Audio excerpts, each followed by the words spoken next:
Asalaamaaleykum sunu mbokk sénégalais yi tey nag nous allons venir ci sunu vidéo de la journée comme ni ñu koy faral defee tous les jours donc nag ma bëggoon sur la première partie su ma leen nuyoo sant leen ñu jàngat ensemble sortie bi nga defee bi nga xam ne empereur premier Macky Bour Sall le roi du Sénégal et de Fatick def na ko ci sunu jouru indépendance bi nga xam ne moo am tey ñu koy woo indépendance te man duma ko woo indépendance sax yàlla xam na ko waaw indépendance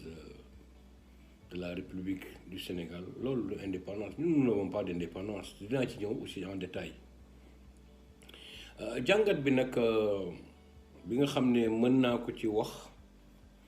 mooy gis nañu ne mu ngi sargal ñi nga xam ne ñoom la yàlla dénk lépp lu jëm ci mbirum faj mi ci gàttal la santé mu dellu leen njukkal nag te mu nekk loo xam ne lu yoon la ci kaw taxawaay bi nga xam ne am nañ ko ci sorties yi nga xam ne def nañ ko ci gis nañ ko bien que ñun suñu wàllu bopp xam nañ ne recommandation yooyu nga xam ne ces éminents professeurs ces éminents docteurs ces éminents médecins ces éminents infirmiers aides-soignantes corps bi yëpp dans son ensemble taxawaay bi ñu ci def taxaw nañ ko ces recommandations n'ont pas été suivies à la lettre ces recommandations n'ont pas été suivies à la lettre du ay détails yoo xam ne war naa ci dugg pour wax ko te nag comme ni ma koy faral di waxee rek du ma ci jóg lu ne fang kenn du ko jeex tey moom nee na xamal nañ ne il faut vivre avec la pandémie donc ma jàpp ne su génnee sax di ci sorti di leen sargal pandémie moom Sénégal moom échec la il faut oser le dire il faut avoir le courage de le dire. gis naa nag aussi mu def une sortie di wax sur les pensions militaires pour les invalides Macky Bour Sall le roi du Sénégal ma lay interpellé damay xaar ba 2021 nga door def une déclaration pour imperfection yi nga xam ne am na ci ñi nga xam ne démb ñoom ñoo ñu défendroon wala démb ñoom ñoo serviroon ci biir armée bi ci biir gendarmerie bi ci biir police bi ba yàlla def ñu am ñu nekk ay invalide nga door a xalaat métit yi nga xam ne moom la ñuy dund je vais peut-être dire quelque part qu'il n'est jamais trop tard mais nag lay wane ne liy wane sa bopp ne tu as échoué sur toute la ligne mooy tu aurais dû le faire depuis longtemps autant pour moi vous auriez dû le faire depuis longtemps par respect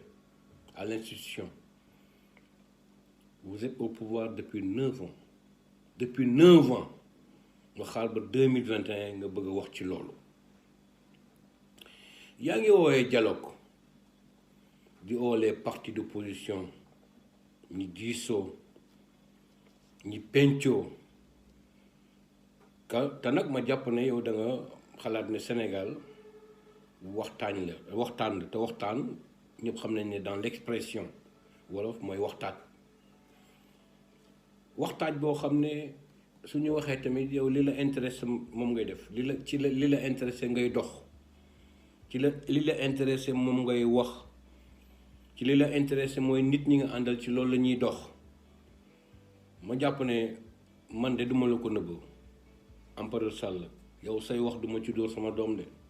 parce que damaa mësul gis nag loo mës a wax respecté ko loolu laa mësul gis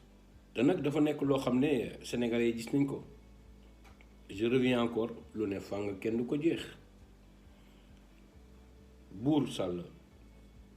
malheureusement da nga nekk doomu aadama boo xam ne yow doo respecter sa parole te nee nañu nag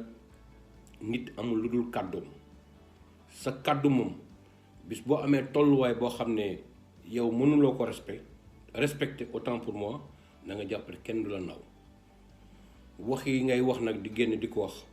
sur le respect du dialogue waxal d'abord sur le respect du calendrier électoral bi nga xam ne ñi nga xam ne ànd nga ak ñoom oote dans le dialogue national pour trouver une solution pour trouver un consensus li nga xam ne ñoom gën nañ wax ko xamal na ni ñoom suñu sañoon tey ñu def élection yi en 2021 te nag ñu jàpp ne comme da nga nekk doomu aadama boo xam ne doo dox ci lu xam ne loolu moo la neex rawatina ak sa gouvernement incompétent bi nga àndal ñi ci lëkkaloo ci biir ñoo taxaw duñu nekk ay doomu aadama yoo xam ne duñu gis lu seen intérêt ñun rien ne nous surprend au Sénégal rien ne nous surprend au Sénégal loolu moom ma jàpp loo xam ne dafa nekk loo xam ne bon war nañ ko wax te na mu nekk nag loo phénomène boo xam ne depuis 9 ans ñu ngi koy dund depuis 9 ans ñu koy dund dans la seconde partie de ma vidéo dama bëggoon wax tuuti ci affaire indépendance waaw ñu ne l'indépendance condition la maanaam tolluwaay la pour benn dëkk boo xam ne ñi dëkk foofu ci dëkk boobu ba population boobu ñoom def ci gàttal dañoo war a am tolluwaay boo xam ne dañoo war a dund ci lu ñuy wax autogouvernance ci tënk ci boor autogouvernance boobu maanaam mën a yore seen bopp di saytu li nga xam ne ci loolu la ñuy dox am na ci loolu lu ñuy wax ne souveraineté waaw habituellement souveraineté sur son territoire maanaam yow nga am tolluwaay boo xam ne yow sa wàllu bopp lépp loo xam ne war nga ko bëgg a dox lépp loo xam ne war nga ko bëgg a wax lépp war nga ko jëf dans sa globalité mu nekk loo xam ne yow dafa nekk loo xam ne am nga ci droit man ñu ma tënk ne bon indépendance loolu la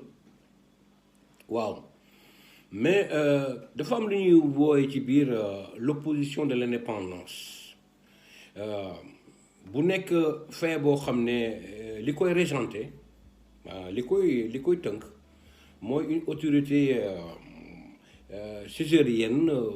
comme ni ma ko mënee waxee ci gàttal ci nasaraan ou coloniale comprends mais indépendance boobu cette opposition de l'indépendance boobu dafa am lu ñuy wax li ko tënk essentiellement mooy politique boo xam ne dañ koy décliner sur différentes formes maanaam ci façon bu nekk ci gàttal mu nekk une indépendance énergétique nekk laal ci aussi ci côté sécurité rawatina ci li nga xam ne yàlla xéewale nañu ko ci approvisionnement bu xam ne dafa jëm lépp ci énergie ak ci pétrole ak ci yeneen ressources yi mais nag tey ma gis ne indépendance boobu ñuy wax ak ni ma ko tënkee ci gàttal ngeen baal ma nag parce que souvent il y a quelques expressions en wolof qui m'échappent bien que sénégalais la damay wax wolof mais nag ñi jàppee ko noonu aussi je pense que ñi nga xam ne ñu ngi may déglu dinañ ma comprendre man may wax toujours ne une indépendance suñu demee ba nekk réew moo xam ne dañ koy réclamer dañu jàpp ne ñun on est indépendant dafa am lu ko jiitu te li ko jiitu dama bëggoon ñu waxtaan ci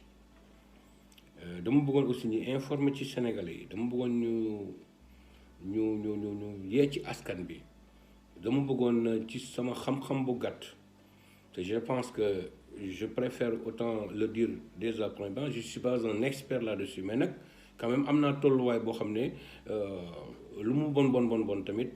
man jàpp naa ne avec humilité bokk naa ci ñi nga xam ne tey comme ni ko waxee souvent rek bokk nañ ci les 5% de cette élite waaw nga xam ne peut-être mën nañ ci joxe seen xalaat par rapport à une situation. Ma revenir là-dessus mooy l'indépendance monétaire malheureusement nous ne sommes pas indépendants sur le plan monétaire moom la Kémi Séba di xeex moom la Guy Marius Sagna di xeex sur la plateforme Sénégal France Dégage indépendance balaa ñu koy wax il faudrait qu'il y ait une indépendance monétaire. Lan mooy indépendance monétaire maanaam li nga xam ne muy xaalis bi nga xam ne woon ñu ngi koy utiliser ñun xaalis boobu dafa war a nekk xaalis boo xam ne sunu xaalis ñun ñoo koy contrôler ci kaw tey li nga xamee ne franc CFA tëddee na ko ñëpp xam nañ ne sur le plan monétaire le Sénégal n'est pas autonome parce que nag su fekkee ne depuis le temps des colons ñu ngi jël suñu xaalis di ko defar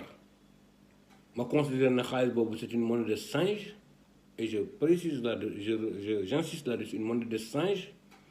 boo xam ne soo xoolee tey xaalis boobu tey fan lañ koy tëggee waaw en France waaw à Clermont-Ferrand benn région dans la région bordelaise te loolu moo am waaw dans la région bordelaise te nag ma jàpp ne une sécurité mu nekk une monnaie une servitude volontaire waaw ñu jël suñuy xaalis boobu di ko tëggee foofu di ñu ko jox ñu jël ñun suñu wàll boobu suñuy devise waaw di ko joxe à la Banque de France comme garantie pour ñoom ñu mën ñu garantir que ci gàttal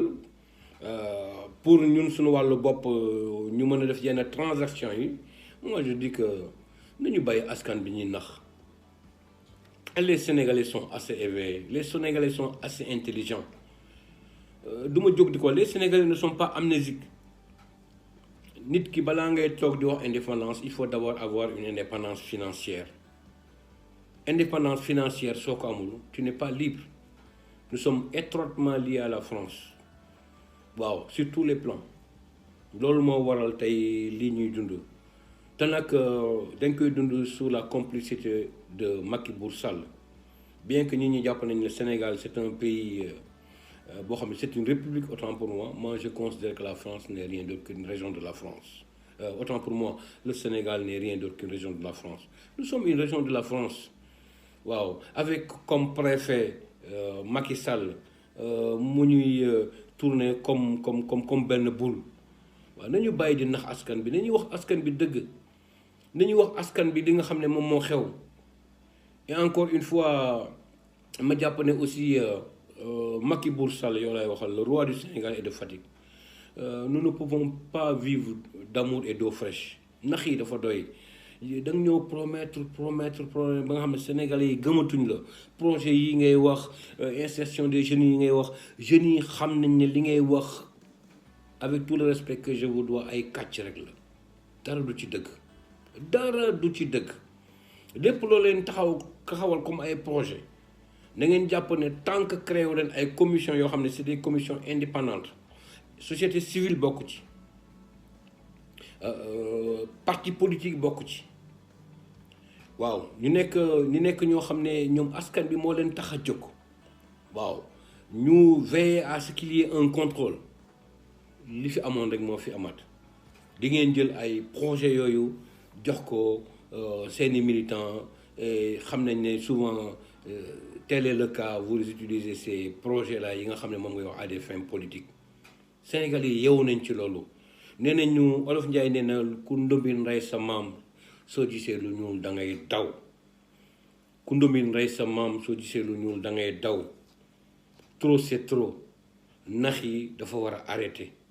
promesses yi dañu war a arrêter fenni ak kàcc yi ak luubal yi dañoo war a arrêter aujourd'hui nous avons des priorités au Sénégal te priorités yooyu soo fekkee ne xamuloo ko da ngay nax sa bopp et encore une fois je le dis et je répète il y a eu un échec sur toute la ligne